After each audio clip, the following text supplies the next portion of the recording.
Hello there, boys and girls. Adam Nicholas here for What Culture Wrestling, and it's a lovely, lovely Monday, the Day of the Dead Man, if you will. That's a joke that probably worked better on paper, but either way, you know what time it is. It's Monday, and WWE have started a new documentary series, and it's on every Sunday, which means every Monday for the next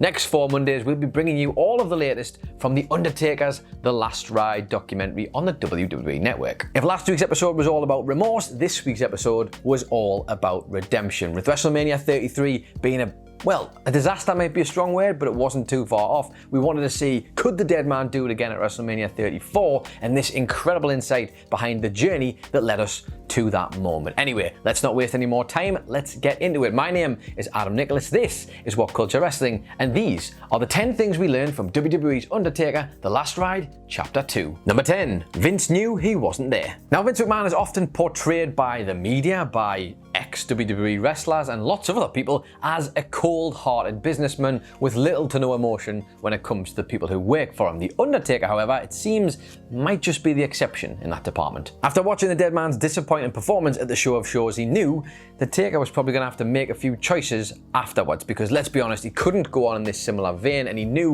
that he was going to have to take stock if things were going to move forward. We couldn't have it the way it was. Things were going to have to improve. His body was literally failing him, and as he came back through the curtain, Vince McMahon saw a man who was so disappointed in his own performance that he could barely even look at himself. Now, one of the prevailing things in this second chapter that you'll notice is that there's a wonderful affection between Taker and Vince. They have this special relationship. It's different to any that I've personally seen Vince have with any of the other wrestlers in WWE, and it seems clear that they've been through a lot together. They've been in the business with one another since the 90s, and that's carried through all the way to present day, and it seems like the one thing that has happened throughout that is, whether it's been in-ring or out of ring, Vince has always had Taker's back. Number 9, McMahon told him to quit feeling sorry for himself. Now, while we may well see a ton of affection between the two, one thing that brings with it is a relationship that sees the two of them genuinely like brothers. Not like father and son, this feels more like two brothers, two guys who are just genuinely close and have that kind of relationship. And with that relationship comes an ability to say things to one another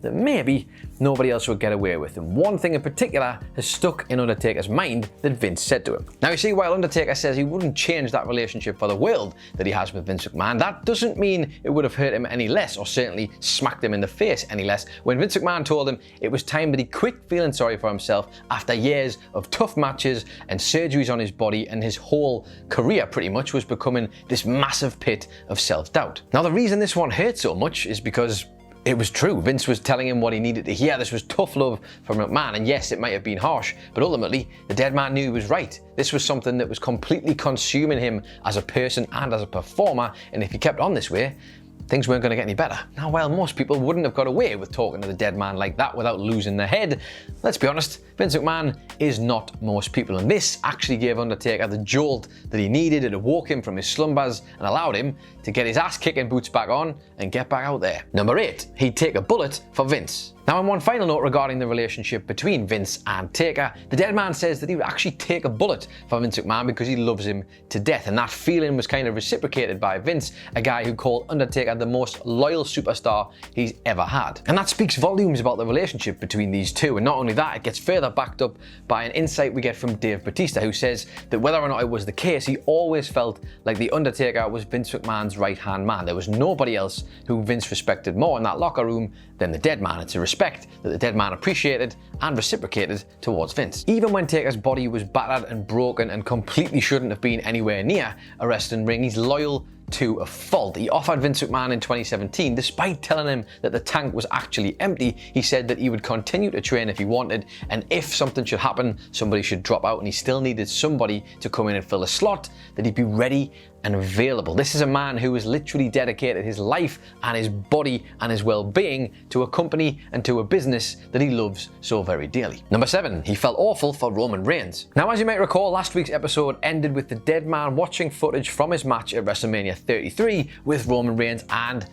probably rightly so, cringing his way through the entire watch as he sat with his wife Michelle McCool. The dead man said he looked old, he looked slow, and he looked overweight, and to be honest, without being too harsh of a critic, it'd be really difficult to disagree with him. This was a 23-minute match, a main event match at WrestleMania 33. You need to be in the prime condition of your life, certainly able to put on a match that the fans are going to go home happy with, and it was just a little bit too ambitious for him at the time. He knew it too, he wasn't blind to it. He said he wished he could have given Roman that match, the kind of match that you dream of, he said, that WrestleMania main event, and against The Undertaker no less, and he just couldn't do it. He couldn't provide it, and he felt really bad about it. Michelle McCool tries to sort of soothe his ego a little bit by saying it wasn't that bad, but Dead Man's having none of it, and he basically says, that was not me, that was not Undertaker-esque. And from that point on, you can kind of see the cogs are beginning to turn a little bit. This is not the way the Dead Man should have ended, and redemption was on the mind. Number 6. Doctors played his WWE theme before surgery. Now, before going under the knife to have some serious surgery that was either going to make Taker completely pain-free,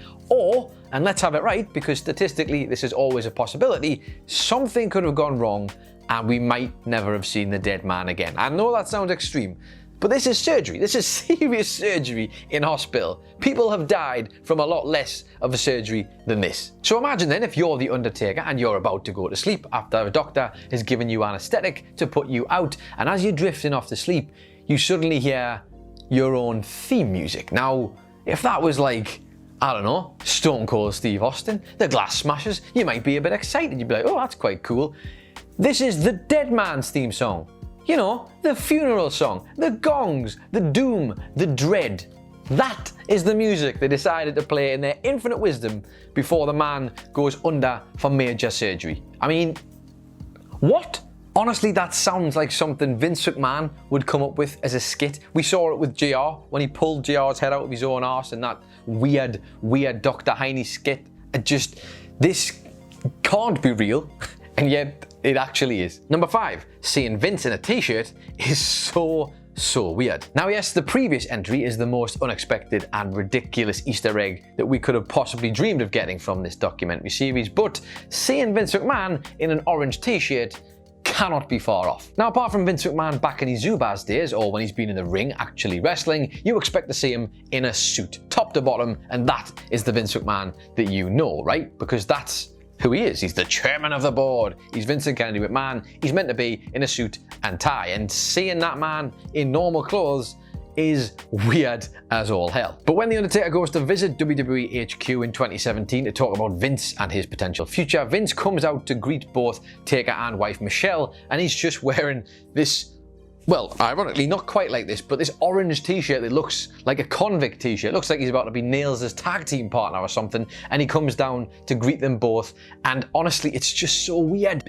I don't know, it's just something about this whole scene is weird, and there's a reason why the internet has turned this into Vince wearing Taz's number 13 t-shirt, because that's how weird it is. Number 4, the Doc pays AJ Styles a huge compliment. Now, at one point we see the Dead Man sitting backstage watching snippets from the 2018 Royal Rumble, and we see him watching Styles, AJ Styles against Kevin Owens, and he's got him in the calf crusher, and the Dead Man says, there's one guy I missed, he's one guy I would have loved to work. Now obviously in 2020 we know that Styles and Taker did indeed end up working together in the absolutely fantastic Boneyard match. I will hear no other opinions about it. A wonderful take given all of these difficult times that we're in, but nevertheless maybe that might not have been how Taker imagined it happening, but I'm sure he was very happy to work Styles nevertheless. He said that Styles gets it, he really gets it. He's the kind of person who has the mind for the business, and he compares him to Shawn Michaels, and if that's not a compliment, well, I don't know what is. Number 3, he couldn't resist ribbing Vince before WrestleMania 34. Shortly after the 2018 Royal Rumble, Vince McMahon called up the Dead Man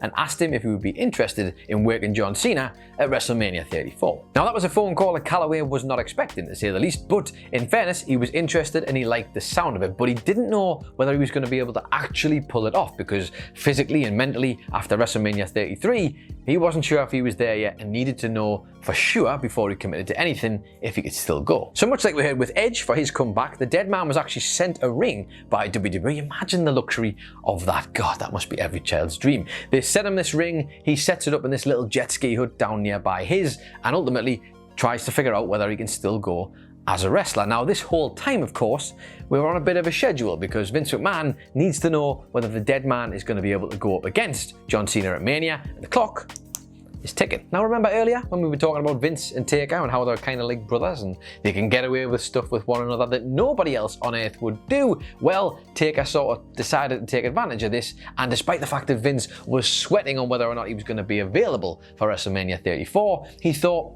sod it, I'm going to make him wait. So he made him sweat all the way up until the Elimination pay-per-view before giving him the call to tell him he could still go. Taker ended up sending Vince some footage of him bumping and hitting the ropes and said that while he may not be as good as he used to be, he would see him in New Orleans. I mean, imagine that. In all of this, the man is literally going through both an emotional and physical journey, a crisis of confidence, and yet still finds the time to rib the boss. Number 2, the Royal Rumble 2001 poster motivated him. Now, when it came to training for WrestleMania 34, Undertaker was very aware that he was pushing both his mind and body as far as it physically could go in preparation for that match with John Cena. Now, as fascinating as it is to watch that training and the working out and the preparation leading up to WrestleMania 34, sort of chopped in between all of that are moments of self-doubt, are moments of self-reflection from Taker as he talks about the fact that at WrestleMania 33, he really shouldn't have been there. He said he shouldn't have been in the ring, and it was as simple as that. But if nothing else, that big humbling at WrestleMania 33 was the thing that actually was the driving force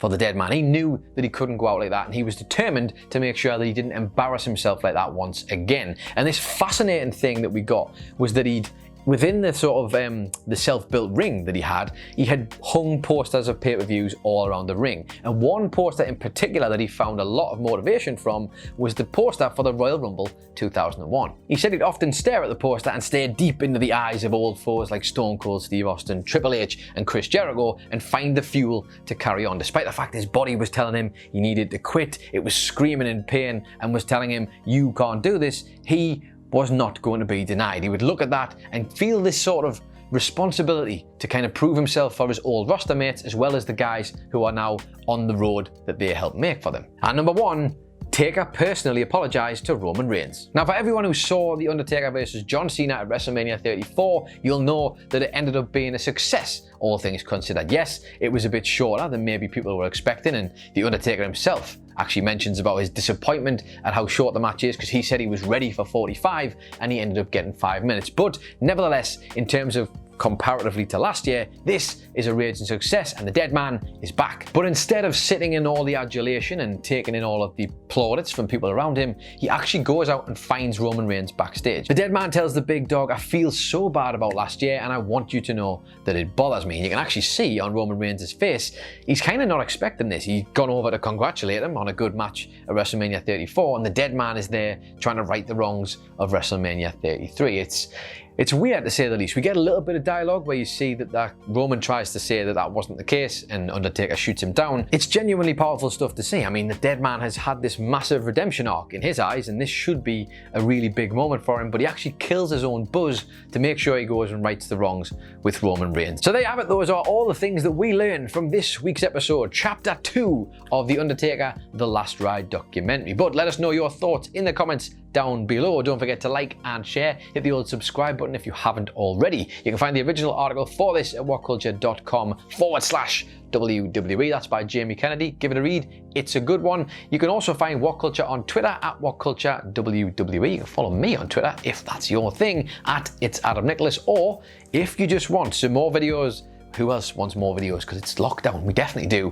There's a couple just over here and even more on the What Culture page on YouTube. My name is Adam Nicholas. This has been What Culture Wrestling. Stay safe out there, everyone, and I will see you next time.